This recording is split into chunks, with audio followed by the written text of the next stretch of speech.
जयपुर में Zee Rajasthan energy conclave and awards का आयोजन किया गया। कार्यक्रम में प्रदेश के ऊर्जा राज्य मंत्री हीरालाल नागर चीफ गेस्ट के तौर पर और राजस्थान अक्षय ऊर्जा निगम के चेयरमैन और managing director Rohit Gupta special guest के तौर पर कार्यक्रम में शिरकत करने पहुंचे।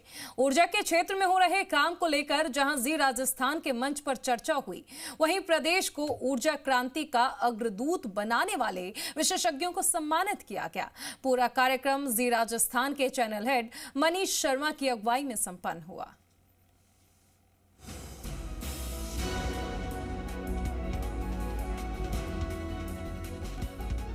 ऊर्जा जो भविष्य की नींव है, इसे लेकर जी राजस्थान की पहल पर राजधानी जयपुर में एनर्जी कॉन्क्लेव एंड अवार्ड्स का आयोजन किया गया।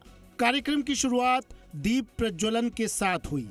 प्रदेश में ऊर्जा के क्षेत्र में नीतिगत सुधार, तकनीकी नवाचार और निवेश के नए अवसर बढ़ाकर राज्य सरकार ऊर्जा के क्षेत्र में सतत विकास और भविष्य की मजबूत नींव रख रही है।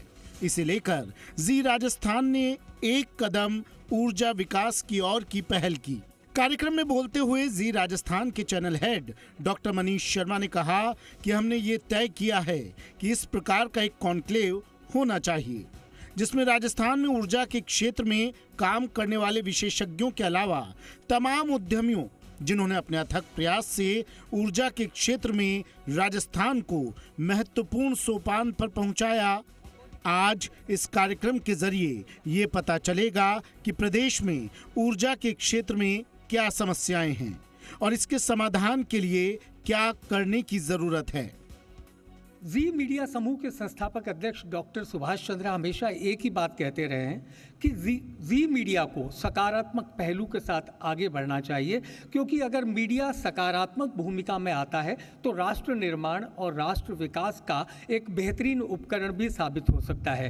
क्योंकि सिर्फ अगर हल्ला मचाना या यूँ जिसको कहा जाए कि एक हंगामा खड़ा करना, वही अगर मीडिया की भूमिका होगी तो अंतिम छोर पर बैठे व्यक्ति को न तो केवल सरकार की योजनाओं की जानकारी मिल पाएगी, न उनके विकास से जुड़े हुए तमाम मुद्दों को वो सरकार और सरकार के मुखिया तक पहुंचा पाएंगे। राजस्थान में नवीकरणीय ऊर्जा के एकीकरण में ऊर्जा भंडारण की भूमिका को लेकर जी राजस्थान के मंच पर विषय विशेषज्ञों ने अपनी राय रखी। हम स्टेट की बात करें एज वेल एज जब हम देश की बात करें तो यस, भारत के लिए भी बहुत इंपॉर्टेंट है कि एनर्जी के सेक्टर में व्हाट वी आर डूइंग, कि हम क्या कर रहे हैं।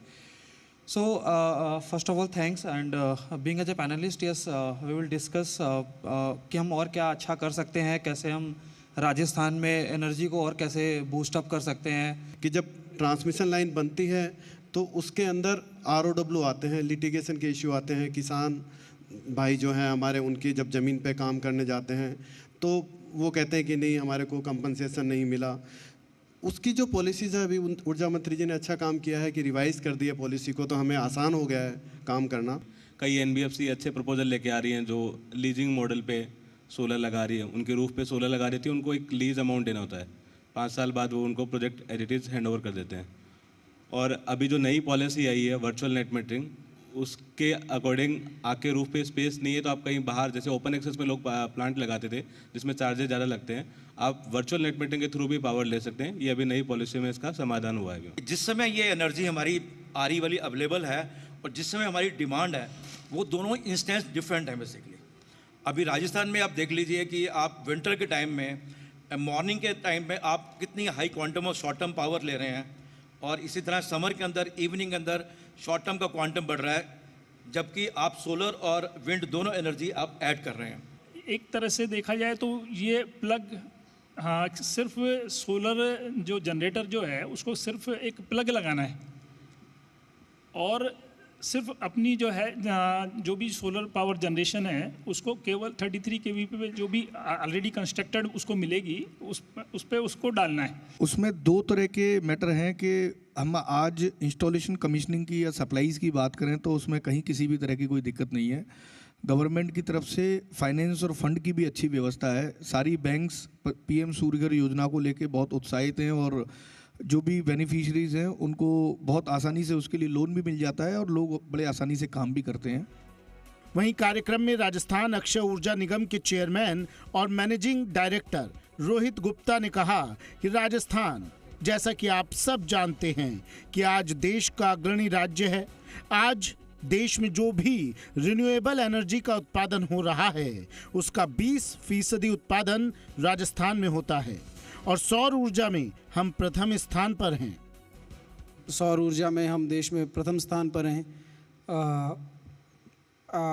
आगे को अगर यदि हम भविष्य की बात करें तो भविष्य भी राजस्थान ने अपने टारगेट्स बहुत एग्रेसिव रखे हैं।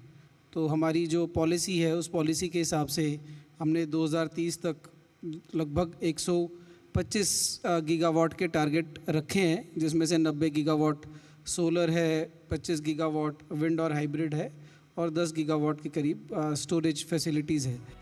प्रदेश के ऊर्जा राज्य मंत्री हीरालाल नागर ने Zee Rajasthan energy conclave and awards में बोलते हुए कहा कि मुख्यमंत्री ने तय किया है कि हम 2027 तक अपने किसानों को दिन में भी बिजली देंगे और 2027 में हम अपने प्रदेश के हर जिले में दिन में बिजली देंगे।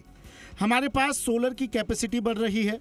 उस बढ़ती हुई कैपेसिटी को यूज करने के लिए हम लोगों ने 6000 मेगावाट की बैटरी के लिए टेंडर निकाले हैं। और आज अगर कोई स्टेट हो, कोई देश हो, वो अगर प्रगति कर रहा है तो इसका मतलब है कि उसकी एनर्जी की डिमांड बढ़ रही है। तभी उसकी प्रगति के बारे में हम सोच सकते हैं कि वो प्रगति कितना कर रहा है, कितनी डिमांड बढ़ रही है।